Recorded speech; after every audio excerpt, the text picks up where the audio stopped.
अभी बच्चा ना तो लोक को जानता है, ना परलोक को जानता है, ना हित को जानता है, ना अहित को जानता है। अभी उसका ब्रह्मचर्य किसी काम लायक नहीं हुआ और वो उतर गया व्यभिचार में। क्या होगा उसका जीवन? अगर आप वाणी में संयम में रहते हैं ना, और भजन करते हैं और सत्य बोलते हैं, तो आप जो बोलेंगे वही होगा। श्रवणेंद्री से गंदी बातें सुने, वाणी से गंदी बातें बोले, रसेंद्री से गंदा भोजन करें और सोचे ब्रह्मचर्य रह जाएंगे। बिल्कुल नहीं, कदापि नहीं। ब्रह्मचर्य कोई खिलवाड़ नहीं है। सबसे कठिन चीज, सबसे कठिन साधना बाबा क्या है? नाम जप।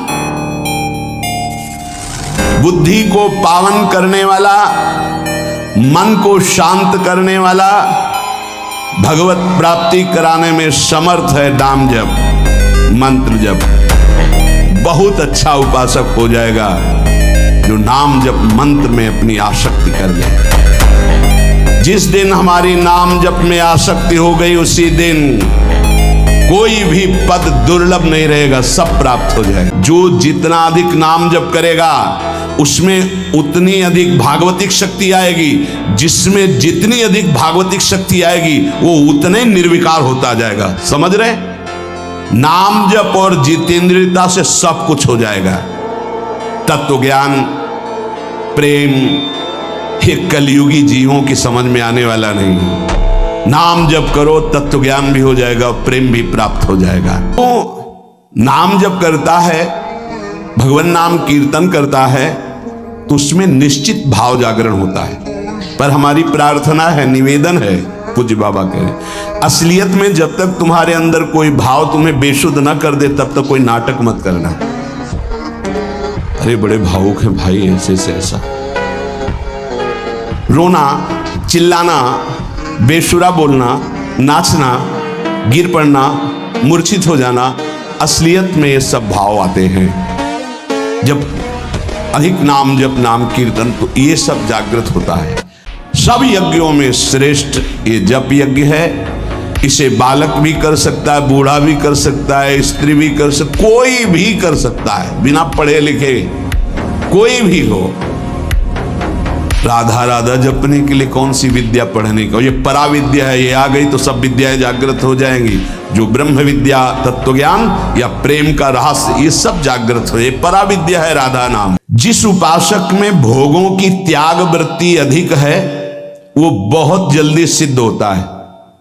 पकड़ो, जो पुरुषार्थ तो करता है पर साथ में भोगों को भी भोगता है, उसकी आसक्ति भजन में नहीं हो पाती, वो आगे नहीं बढ़ पाएगा जब तक वो अपनी वृत्ति को सुधारेगा नहीं।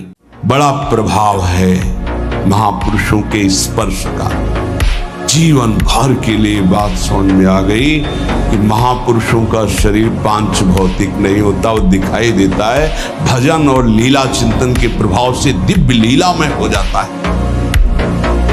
अधिक जप करने से शरीर के परमाणु मंत्राकार हो जाते हैं, नामाकार हो जाते हैं। सच्ची, हम जीते ही उनकी चरण रज से, उच्छिष्टामृत से, उनकी करुणा कृपा से ही हमारा जीवन है, चाहे परमार्थ में चाहे स्वार्थ में, गुरुदेव की कृपा से।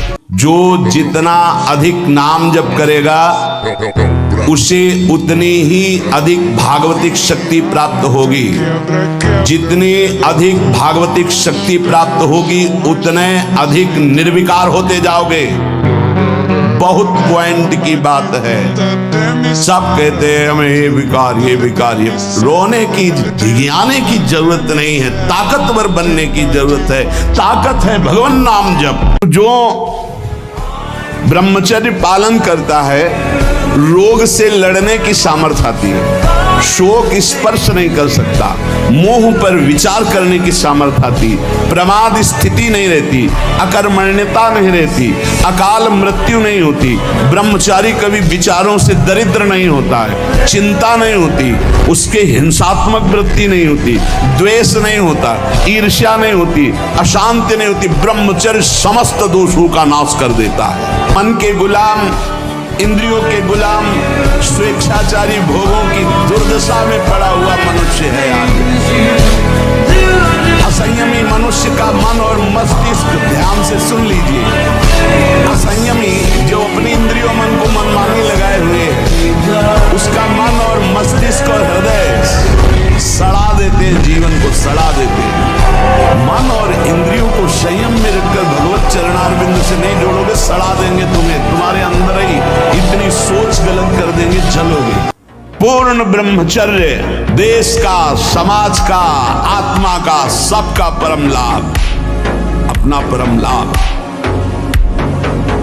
चाहे गृहस्थ हो चाहे वे, जरूरी है अपनी शक्ति को नष्ट करना, आवश्यकता के अनुसार धर्मयुक्त प्रयोग तो ठीक है। हम तो प्रणाम करते हैं उन गृहस्थों को जो गृहस्थ होते हुए ब्रह्मचर्य का नियम वृंदावन में लिए हुए और दूर दूर जगह देशों में रहते हैं और ब्रह्मचर्य का नियम लिए हुए। जो ब्रह्मचर्यहीन है, मनमानी आचरण करता है, ध्यान से सुनो। पहला लक्षण अशांत, दूसरा कहीं मन न लगना, अस्थिर चित्त, तीसरा अस्वस्थ, चौथा मलिन स्वभाव, हीन स्वभाव। किसी भी कार्य को कह दो सबसे पहले ना, उत्साहहीन, हर कार्य के लिए बोझा मानना, ना कर देना, सदा के लिए भय का डेरा पड़ जाना अंदर। ये देखो शास्त्र है, ये महापुरुषों के द्वारा लिखा हुआ, जिन्होंने अनुभव किया सबके मनों में अपने मन को मिलाकर। इंद्रियों का जो असंयम है वो हर तरह से मनुष्य को नष्ट कर देता है, और जो ब्रह्मचर्य नष्ट करता है, स्मरण शक्ति नष्ट, धारणा शक्ति नष्ट, इच्छा शक्ति नष्ट, उत्साह नष्ट, शरीर शक्ति नष्ट, सिकुड़ा हुआ मुंह, खिन्न मुंह, देखने से ही लगेगा पता नहीं कितना बोझा लादे हुए बैठा। ब्रह्मचारी का एक एक रोम तेज से युक्त होने लगता है, चेहरे पर हर समय प्रफुल्लता, मुस्कान, उसका हृदय नंदनवन हो जाता है, आनंदवन, बिना किसी कारण की प्रसन्नता बनी रहती है। शरीर अगर किसी असाध्य रोग से युक्त है तो भी उसके विचार कभी रोगी नहीं हो सकते, विचार स्वस्थ रहता है। और जो ब्रह्मचर्य नष्ट करता है, स्मरण शक्ति नष्ट, धारणा शक्ति नष्ट, इच्छा शक्ति नष्ट, उत्साह नष्ट, शरीर शक्ति नष्ट, ब्रह्मचारी का सौंदर्य प्रस्फुटित होता है। एक नूर उसके चेहरे पे झलकता है जो ब्रह्मचर्य को धारण करता है। एक नवीन आकर्षण, बालवत चेहरा, एक आकर्षण होता है भागवती।